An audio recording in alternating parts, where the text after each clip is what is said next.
हरिओम प्रिय दर्शकों, आज इस वीडियो में हम जानेंगे कि धनतेरस को हमें क्या क्या खरीदना चाहिए। धनतेरस के दिन मुख्य रूप से भगवान धन्वंतरी, गणेश जी और माता लक्ष्मी की आराधना पूजन किया जाता है और धनतेरस से दिवाली का त्यौहार प्रारंभ हो जाता है, क्योंकि दिवाली का त्यौहार 5 दिवसीय होता है, 5 दिनों का। और फिर मुख्य रूप से दिवाली के दिन, अमावस्या के दिन माता लक्ष्मी की पूजा की जाती है। तो ये 5 दिवसीय त्यौहार में से धनतेरस का भी उसी तरह महत्व है जैसे दिवाली का महत्व होता है।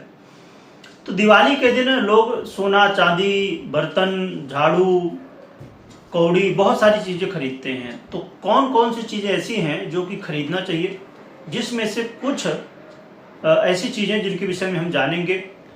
ये सब चीज़ें ज़्यादातर जगहों पर आसानी से आपको मिल जाती हैं। ज़्यादातर ये चीज़ें पूजा की दुकान में या किराना स्टोर में, ऐसी जगहों पर आपको मिल जाती हैं। सबसे पहली और बहुत आसानी से मिल जाने वाली मिट्टी की दिया। मिट्टी की दिया आप ज़रूर खरीदें धनतेरस के दिन। मुहूर्त भी हम जानेंगे धनतेरस के दिन कौन सा मुहूर्त रहेगा, किस दिन धनतेरस होगी। तो धनतेरस जो है तो 29 अक्टूबर को मनाई जाएगी और सुबह के समय एक मुहूर्त है 6:30 बजे से लेके और 7:30 बजे का मुहूर्त है। तो उस समय भी खरीद सकते हैं, या तो मध्याह्न काल में अभिजित मुहूर्त है 11:15 बजे से लेके 12:30 बजे तक, इस समय भी खरीद सकते हैं, या तो शाम को 6 बजे से 7, सवा 7 बजे तक भी खरीद सकते हैं। तो इनमें से किसी समय।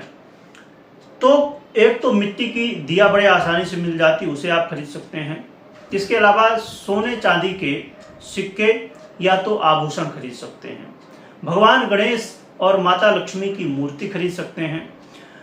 अब कुछ घरों पर, कुछ परंपराओं में, कई जगह भगवान गणेश, माता लक्ष्मी की पूजा की जाती, मिट्टी के जो मिलते हैं, और फिर उन्हें विसर्जित भी किया जाता है। जैसे पिछले वर्ष की जो मूर्ति होगी गणेश जी की, माता लक्ष्मी की, उसे विसर्जित कर दिया जाता है और नई मूर्ति की पूजा करके स्थापना की जाती है। तो यदि आप नई मूर्ति लाते हैं मिट्टी की, तब तो ठीक है, आप खरीद सकते हैं। यदि नहीं लाते हैं तो आपके घर में जो गणेश लक्ष्मी हो उनकी पूजन करें, या कुछ लोग फोटो खरीदते हैं तो उनकी पूजन करें। सबसे अच्छा है कि आप गणेश लक्ष्मी की मूर्ति अपने घर में स्थायी रूप से रखें और उनकी आराधना पूजन करें तो बढ़िया है। क्योंकि जैसे फोटो हर साल यदि लाया जाए तो कई बार वो फट जाती हैं, खराब हो जाती हैं, तो उससे अच्छा होता है कि ये करें। या तो फिर मिट्टी की मूर्ति आपके यहाँ जो परंपरा हो उसके अनुसार आप कर सकते हैं। तो दिया हो गया, सोने चांदी के गहने या सिक्के आप ले सकते हैं, और भगवान गणेश, माता लक्ष्मी की मूर्ति ले सकते हैं। ये सभी चीज़ें धन प्रदायक हैं और आपको लाभ देने वाली हैं। यदि हम विस्तार से इनकी चर्चा करें तो वीडियो बहुत बड़ी हो जाएगी, इसलिए हम खाली कौन कौन सी चीज़ें लेना चाहिए उसकी हम बात करते हैं। इसके अलावा आप जो है तो कौड़ी ले सकते हैं। कौड़ी जो है तो अलग अलग रंग की मिलती हैं, कुछ पीली कौड़ी मिलती हैं, कुछ सफ़ेद रहती हैं।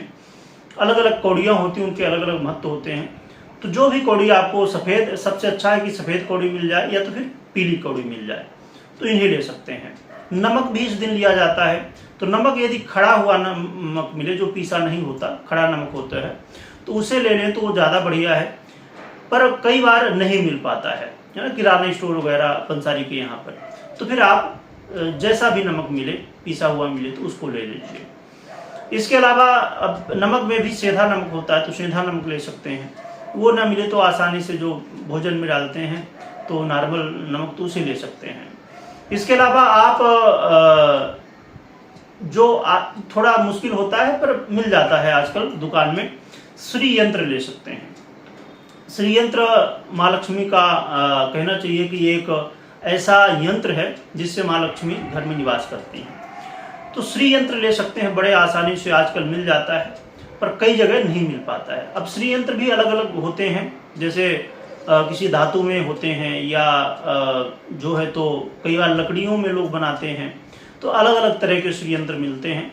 स्फटिक का भी श्री यंत्र होता है और पीतल का भी होता है, तांबे का भी, अलग अलग श्री यंत्र होते हैं और उनके अलग अलग प्रयोग भी, विधियाँ भी होती हैं। पर ये देख लीजिए कि यदि श्री यंत्र जो भी ले रहे हैं उसमें जो यंत्र बना हो पूरी तरह से बना हुआ हो, खंडित ना हो, उसकी जो रेखाएं होती हैं वो पूरी तरह से हों, उसमें जो शब्द लिखे होते हैं, बीज मंत्र लिखे होते हैं, वो अच्छे से जो है तो दिख रहे हों। तो ये चीज़ का थोड़ा ध्यान रखिए। धनतेरस के दिन श्रीयंत्र के अलावा गोमती चक्र ले सकते हैं, जो कि बड़े आसानी से मिल जाते हैं। और गोमती चक्र भी धन प्रदायक और जीवन में सफलता प्रदायक माने जाते हैं। इसके अलावा आप धनिया ले सकते हैं, खड़ी धनिया जो होती, साबुत धनिया जिसे बोलते हैं, तो उसे ले सकते हैं। एक धनिया का मसाला आता है पिसा हुआ, उसे नहीं लेना है, खड़ी हुई धनिया लेना है, तो वो ले सकते हैं। और ये परंपरा है, हर एक जगह लोग जानते हैं इस चीज़ को। बर्तन, जो बर्तन होते हैं आप यूज करते हैं, तो आप अपने यूज के लिए ले सकते हैं या पूजा के लिए ले सकते हैं, अपने भगवान के पूजा के लिए, या उनका आसन लेना या कोई भी चीज़ें ऐसे, तो बर्तन भी ले सकते हैं धनतेरस के दिन। साथ में धनतेरस के दिन यदि 7 मुखी रुद्राक्ष मिल जाए या तो उसकी माला मिल जाए तो वो भी ले सकते हैं। माला मिल जाए तो ठीक है, नहीं तो एक रुद्राक्ष भी ले सकते हैं 7 मुखी, तो वो भी ये धन प्रदायक और जीवन में उन्नति प्रदायक माना जाता है। साथ में भगवान कुबेर का इस दिन, क्योंकि भगवान कुबेर की विशेष रूप से पूजा की जाती है, तो कुबेर यंत्र, जैसे श्री यंत्र आता है उसी तरह कुबेर जी का यंत्र आता है, तो भगवान कुबेर का कुबेर यंत्र ले सकते हैं। इसके अलावा धार्मिक पुस्तकें ले सकते हैं। धार्मिक पुस्तकें बड़े आसानी से हर जगह आज के समय में मिल जाती हैं, तो धार्मिक पुस्तकें जो भी आप समझिए कि आपको हनुमान चालीसा पढ़ना तो वो ले लिए, दुर्गा चालीसा पढ़ना, या लक्ष्मी जी की आरती ही आपको करना है, या कुबेर जी की आरती करना है, या स्तोत्र करना है, तो जो भी आपको मतलब आवश्यकता हो तो वो ले सकते हैं। इसके अलावा कुबेर यंत्र आदि ले लिए आपने, पुस्तक ले ली।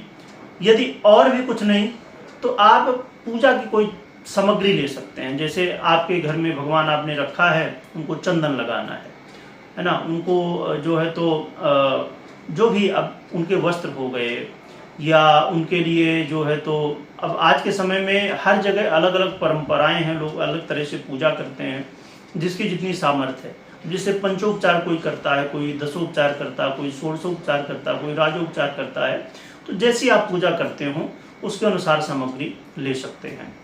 ज़्यादा कुछ नहीं ले सकते हैं तो नारियल ले लीजिए सामग्री में।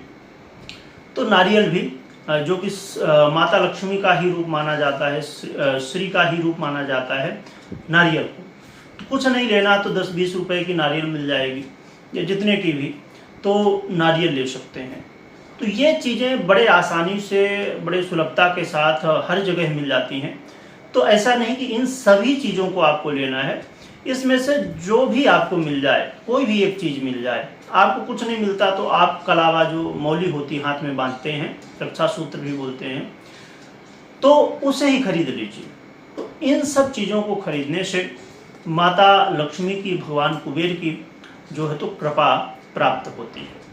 तो प्रिय दर्शकों, ये सामग्रियां आप बड़े आसानी से ले सकते हैं। और झाड़ू तो लिया ही जाता है, और उसकी भी जो है तो कुछ महत्वपूर्ण बातें हैं, जिससे आने वाली वीडियो में हम जानेंगे कि झाड़ू लेते समय कौन सी चीज़ों का ध्यान रखना चाहिए। तो झाड़ू बड़े आसानी से मिल जाता है, तो ये सब चीज़ें ले लीजिए और लेके फिर अपने घर में, अब आपके यहाँ संभव है कि कुबेर यंत्र हो पहले से, तो फिर लेने की आवश्यकता नहीं। जो चीज़ें पहले से हैं तो ना लें, और पूजन करें। जैसे आपने सामग्री लाया और रख दिया, इससे नहीं। जैसे आपने झाड़ू लाया तो झाड़ू लाके उसका थोड़ा पंचोपचार, यानी कि जैसे उनको आपने थोड़ा सा तिलक कर दिया, थोड़ा सा फूल चढ़ा दीजिए, और फूल चढ़ाने के बाद थोड़ा सा जल का छिड़काव कर दिया। अब जैसे समझिए आपने पुस्तक लाया, धार्मिक पुस्तकें हैं, तो धार्मिक पुस्तकें में जल का छिड़काव नाम मात्र के लिए, या नहीं भी करेंगे तो भी चलेगा। थोड़ा चंदन लगा दीजिए, फूल चढ़ा दीजिए, चावल चढ़ा दीजिए, धूप दीप दिखा दीजिए, जो भी सामग्री ला रहे हैं, चाहे बर्तन हो चाहे जो भी चीज़ें हो। तो उसमें क्या हो जाता है कि एक हम प्राण प्रतिष्ठा भगवान की कर देते हैं, भगवान का आशीर्वाद ले लेते हैं। तो कोई भी सामग्री लाएं तो थोड़ा उनका धूप बत्ती आदि करके और फिर अपने घर में यूज कर सकते हैं। तो इससे, और रही बात जैसे अब श्री यंत्र आप लाते हैं, तो श्री यंत्र लाना ही महत्वपूर्ण नहीं है। श्री यंत्र की आराधना, श्री यंत्र एक ऐसा है यंत्र जिनके घर में धन की समस्या हो या अन्य समस्याएं हों, खासकर धन से संबंधित समस्या हो, कर्ज हो, तो श्री यंत्र एक ऐसा कहना चाहिए कि वरदान है, कह सकते हैं, क्योंकि उसमें माता लक्ष्मी खुद निवास करते हैं। तो यदि श्री यंत्र की आराधना विधि विधान से की जाए तो धन की हर एक समस्या दूर हो सकती है। यदि आप लोग कमेंट करेंगे तो आने वाले समय में श्री यंत्र की विधि विधान से कैसे पूजा की जाए, दीपावली में या धनतेरस में, और हर दिन कैसे की जाए, उसकी भी चर्चा हम अलग से करेंगे। वीडियो देखने के लिए बहुत बहुत धन्यवाद।